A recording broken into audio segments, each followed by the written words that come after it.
Assalamualaikum warahmatullahi wabarakatuh. Puji syukur kehadirat Allah Subhanahu wa taala yang mana berkah rahman-Nya, ridhonya, izinnya kita diberi kesempatan untuk hidup di dunia ini, diberi kesempatan untuk bisa menjadi khalifah di muka bumi ini, dan masih diberi kesempatan oleh Allah Subhanahu wa taala untuk memupuk pundi-pundi pahala untuk bekal kita di akhirat nanti. Dan tak lupa pula kita aturkan salawat beriring salam kepada baginda kita Nabi besar Muhammad sallallahu alaihi wasallam. Allahumma sholli ala sayyidina Muhammad wa ala ali sayyidina Muhammad. Yang mana dari banyak kisah yang pernah kita dengar tentang baginda Rasulullah sallallahu alaihi wasallam, yang mana perjuangan beliau tentang berdakwah untuk menyebarkan agama Islam di dunia ini tidaklah mudah. Makanya kita sebagai pemuda muslim, pemuda Islam harus melanjutkan perjuangan beliau untuk menuntun para umat muslim kepada jalan yang lurus, jalan yang Allah ridhoi. Baiklah teman-teman sekalian yang dirahmati oleh Allah Subhanahu wa taala.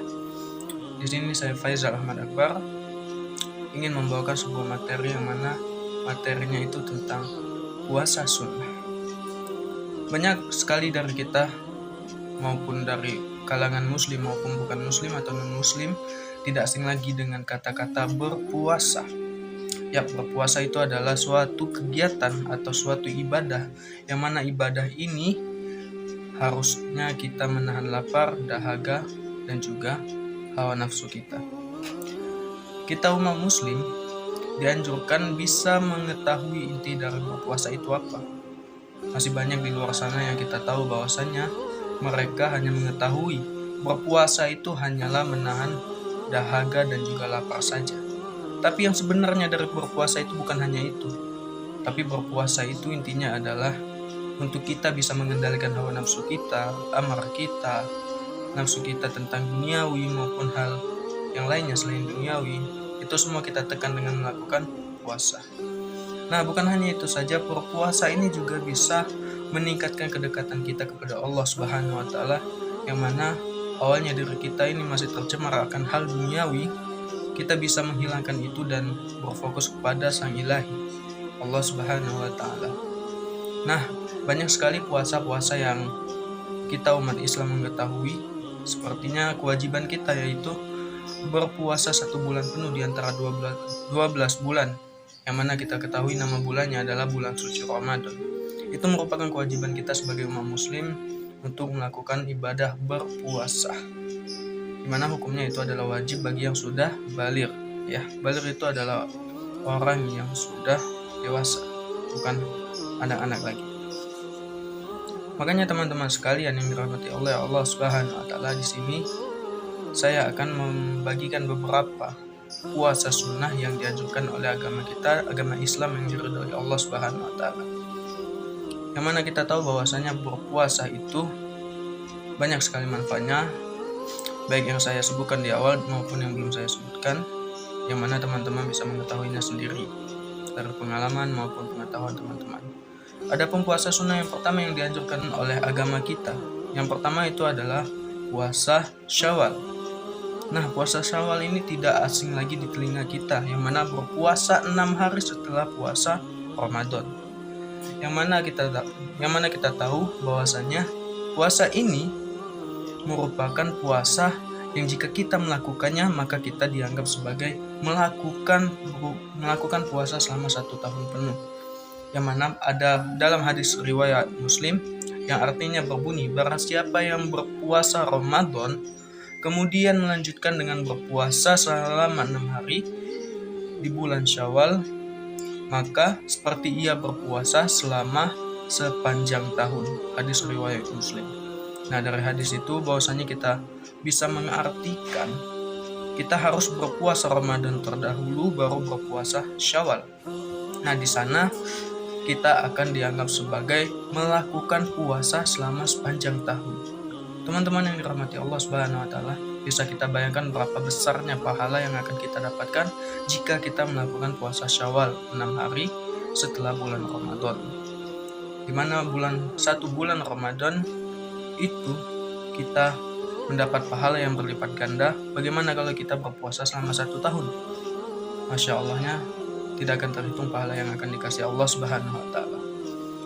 Kemudian Selain puasa Syawal itu masih ada lagi puasa sunnah yang harusnya kita ketahui. Salah satunya juga yaitu adalah puasa Arafah.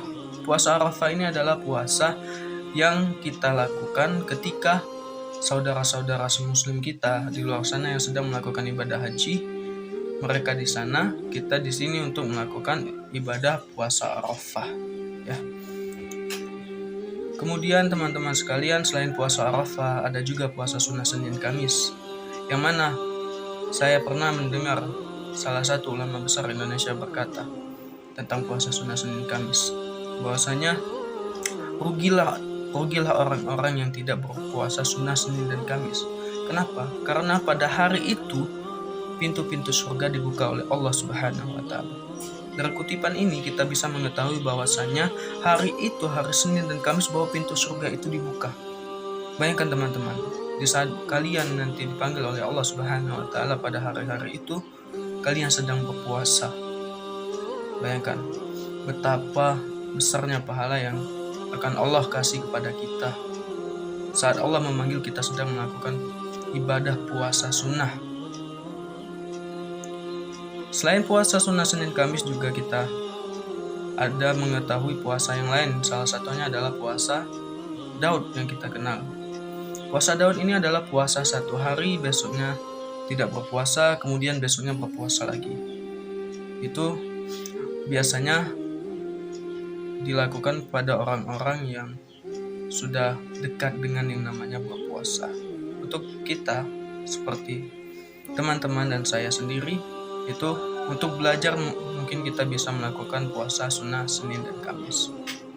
Kemudian di antara itu juga ada puasa lain. Salah satunya adalah puasa setiap bulannya, yaitu puasa Ayyamul Bid. Nah, dalam puasa ini kita berpuasa selama 3 hari berturut-turut di setiap bulan Islam. Dihitungnya adalah bulan-bulan Islam, bukan bulan Masehi, bulan Hijriyah, ya teman-teman. Nah, adapun tanggal saat kita melaksanakan puasa Ayyamul Bid setiap bulannya itu adalah pada tanggal 13, 14, dan 15. Itu adalah puasa Ayyamul Bid, puasa setiap bulan pada bulan Islam. Perlu dicatat, pada puasa Ayyamul Bid ini dihitung dengan perhitungan tahun Islam, bukan tahun Masehi, tahun Hijriah, ya teman-teman sekalian. Teman-teman yang dirahmati oleh Allah Subhanahu wa Ta'ala, mungkin masih banyak puasa-puasa yang belum saya sebutkan di materi tadi. Namun semoga video ini bermanfaat untuk teman-teman sekalian. Ingatlah, lakukanlah ibadah yang memang benar-benar ada petunjuknya dari agama kita. Mungkin itu saja dari saya. Semoga bermanfaat video ini. Saya akhiri. Wabillahi taufiq wal hidayah. Assalamualaikum warahmatullahi wabarakatuh.